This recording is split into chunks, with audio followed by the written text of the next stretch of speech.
from waging war with Mexico and taking half its land, to buying Alaska for pennies, to even trying to buy Greenland from Denmark. This is every time US presidents conquered new territory. And some of these land grabs are so wild, you will wonder how America went from a tiny strip of colonies to owning land on multiple continents and still eyeing more. But before all that power and expansion, it started with baby America. Because after the Revolutionary War, the United States was basically just a thin slice of the East Coast. At the time, the entire country stretched from the Atlantic Ocean to the Mississippi River and from the Great Lakes down to Spanish Florida. That was it. That was America. To the west sat a massive chunk of land called the Louisiana Territory, first owned by Spain and then by France. Down south, Spain controlled Florida. And up in the northwest, Britain and native nations claimed the Oregon Country. In other words, the United States was boxed in. But here's where things get crazy. American leaders looked at all that land and thought, yeah, we're gonna need that. And the first major land grab came from President Thomas Jefferson, who might be the greatest real estate negotiator in history. Jefferson desperately wanted New Orleans because whoever controlled it controlled the Mississippi River, the economic lifeline of American farmers. So Jefferson sent 2 diplomats to France with one simple mission: buy New Orleans. Maybe a little land around it, and don't spend more than $10 million. But then something wild happened. Napoleon was broke. Wars in Europe drained France's treasury, and a slave rebellion in Haiti completely destroyed his plans for a new world empire. So when Americans showed up asking for New Orleans, Napoleon basically said, "You want New Orleans? How about I sell you everything?" He offered the entire Louisiana Territory, over 828,000 square miles, for $15 million. That's about 4 cents an acre. Jefferson doubled the size of the United States for the cost of pizza per square mile. There was just one problem. Jefferson wasn't sure the Constitution even allowed him to buy land. He was a strict constitutionalist. But when someone offers you the deal of the millennium, you don't say no. The Louisiana Purchase changed everything. It gave the U.S. control of the Mississippi River, unlocked westward expansion, and set the stage for Lewis and Clark to figure out what America had just bought. That single deal eventually became 15 states, all for 4 cents an acre. Jefferson didn't just buy land, he won the lottery. But while Jefferson negotiated, the next president simply took what he wanted. James Madison had his eyes on West Florida, a strip of Gulf Coast land technically controlled by Spain, but already filled with American settlers. In 1810, those settlers declared independence, formed the Republic of West Florida, and lasted about 90 days. Madison looked at it and thought, that land was probably ours anyway. So he sent in the troops. By 1813, the U.S. absorbed about 20,000 square miles of West Florida, while Spain was too busy fighting Napoleon to stop it. But that was only part of Florida. The rest was still Spanish, and things were falling apart. Revolutions were spreading across Latin America, and Florida became chaotic. Then Andrew Jackson marched in, captured Spanish forts, and even executed 2 British citizens. Spain realized it had lost control. In 1819, Spain signed the Adams-Onis Treaty, giving all of Florida to the United States. America didn't even pay cash, it just covered $5 million in claims.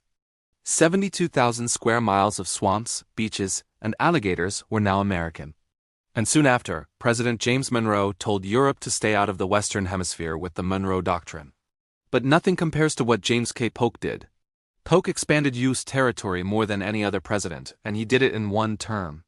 He believed in manifest destiny, the idea that America was destined to stretch from sea to shining sea. And he made it happen. Starting with Texas.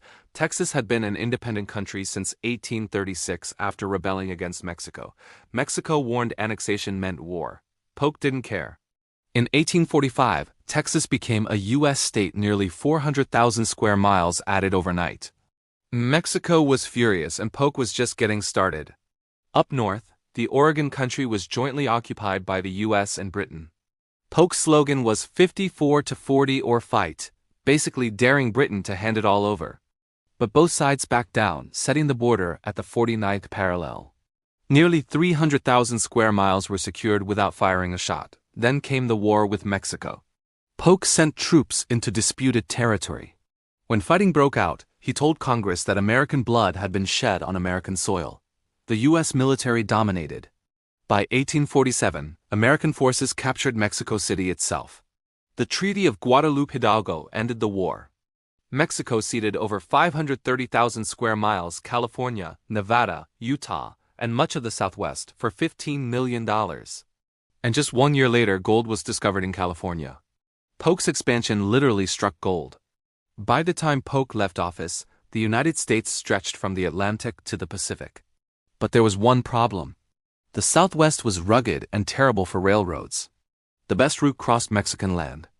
So in 1853, President Franklin Pierce bought a strip of land, now southern Arizona and New Mexico, for $10 million. With the mainland settled, America looked north. In 1867, Russia offered to sell Alaska. Secretary of State William Seward bought it for $7.2 million, about 2 cents an acre. Americans mocked it as Seward's folly. Then came gold, oil, and strategic military power. Alaska became the largest state in the country. Next came Hawaii. In 1893, American businessmen overthrew the Hawaiian monarchy with help from U.S. Marines.